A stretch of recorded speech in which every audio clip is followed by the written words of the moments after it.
Joe King walks out on stage and says, "Hello, yes, my name's Joe King. I'm not joking, though I prefer to be called Juris Dr. King. Anyway, this is a bittersweet show for me to do today because I had to put my cat Claudia down at the vet today because of her cancer. And we had to put her down 9 times to get through all of her lives, poor thing. She'll come up again later in the program, but anyway, there was a news article that came out recently that mentioned that the country of Japan is home to the world's longest living people. I'm happy to hear that, but I just hope the spirit of President Harry Truman isn't standing up and saying, "Hold my beer." So back at my prior job as a public defender, I once was required to attend a sexual harassment training class. Despite the name, it wasn't a class training you on how to sexually harass, but instead taught you how to avoid creating such harassment. And by the way, I did not have to attend the training for anything I did, okay? It was mandatory, so don't get any ideas, all right? Anyway, also in the training when I took the class was an older gentleman who was employed as a bailiff at the courthouse. He's now since passed away, but I'll protect his identity anyway, even though knowing him, I don't think he'd give a shit. But anyway, I always liked this guy. He was a Korean War vet and was quite the character, and he always had something interesting to say during downtimes at the courthouse. So we're watching the presentation at the training, and the presenter gave us a hypothetical fact pattern where there was a company party, and a male employee went up to a female employee whom he fancied, and in the middle of the party, just went right up to her and kissed her on the lips. The presenter asked those of us in the training whether it was appropriate for the male employee to go up to the female employee and kiss her on the lips. The Korean War vet then stood up, ever indignant, and yelled, "Where the hell else is he supposed to kiss her?" God bless that man, as that was the best question I ever heard.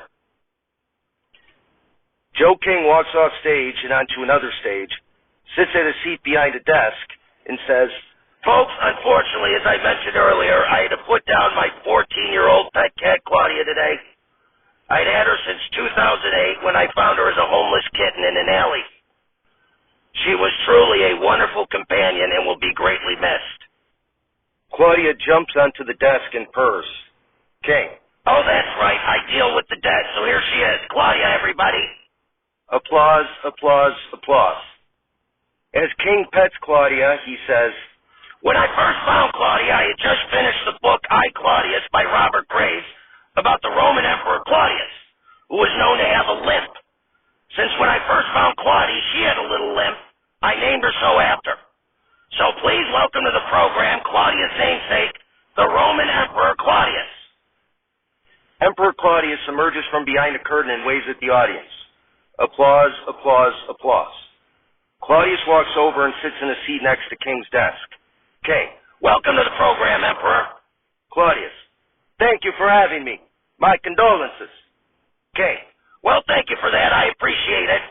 Now, there's some historical debate as to whether you were a ridiculous idiot as the Roman Emperor, a fool controlled by those you were meant to rule, or that you otherwise were an intelligent, scholarly, well-read, and conscientious administrator with an eye to detail and justice. So which is it?" Claudius. "Well, I am biased in this regard, but I of course would favor the latter view as being more accurate. However, I was far from a perfect person or ruler, so I cannot say that the former view is not without at least some scintilla of merit." King. "And the latter view, that you were very intelligent and not a fool, is buttressed by the fact that you wrote copiously throughout your life, including a 20-book work on Etruscan history, an 8-volume history of Carthage, an Etruscan dictionary, and a book on dice playing, correct?" Claudius. "I certainly believe that to be the case, yes."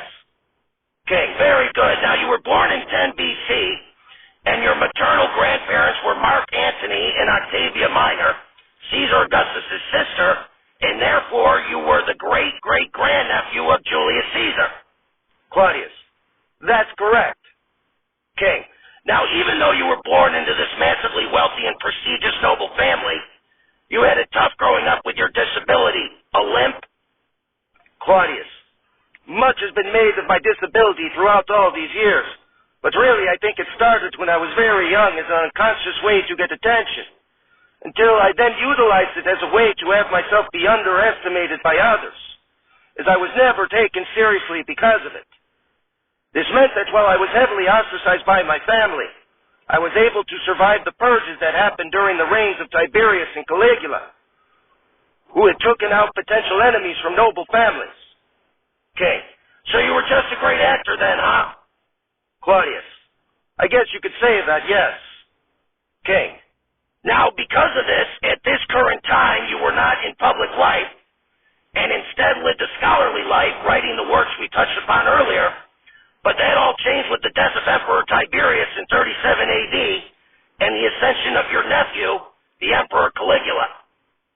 Claudius, yes, when Caligula became emperor, I was brought into public life and became his co-consul. Despite this honor, Caligula tormented me, playing practical jokes, charging me enormous sums of money, humiliating me before the Senate and the like. Okay, and then Caligula was assassinated in 41 AD. Claudius, yes, Caligula was killed by a conspiracy of members of the Praetorian Guard, an elite unit that was like a hybrid of the Secret Service and the CIA in America today, as well as several senators. But other members of the Guard found me, hiding so as not to get myself killed, and declared me princeps, or next in line to be emperor.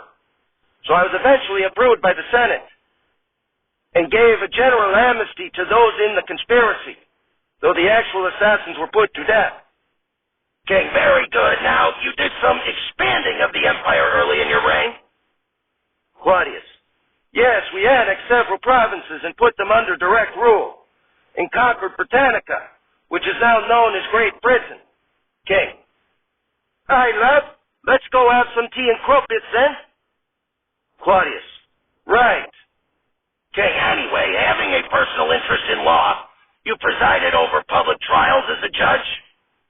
Claudius, that's correct. I was very interested in judicial administration, as I extended the summer court session, as well as the winter term, by shortening the traditional breaks, and also made a law requiring plaintiffs to remain in the city while their cases were pending, as defendants had previously been required to do.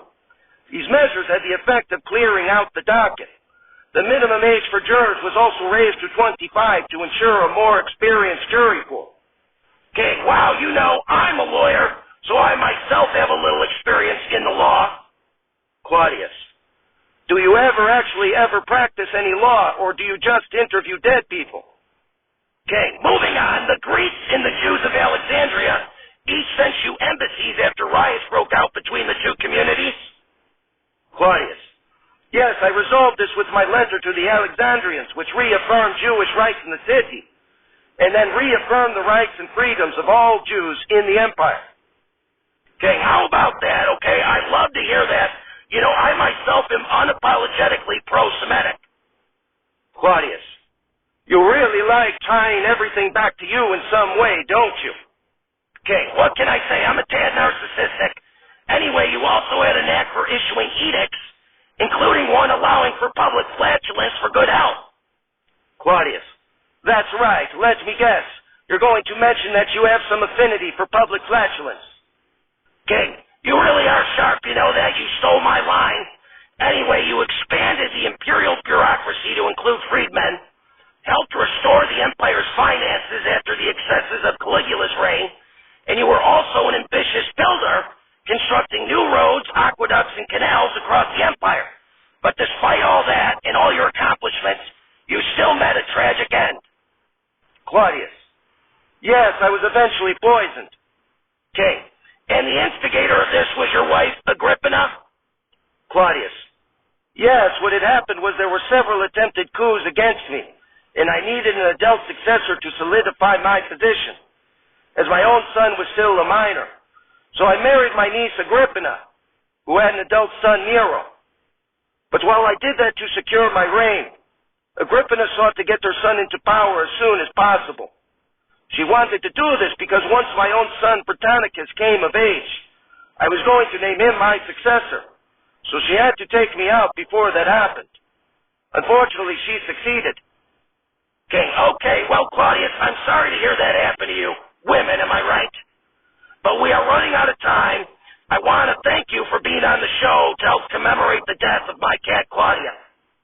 Claudius, thank you for having me.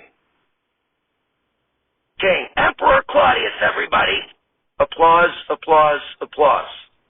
As King pets Claudia on the desk, he says, "That's all the time we have for this show, but tune in the next one where we interview another deceased guest. Until then, I'm Joe King, and I'm not joking."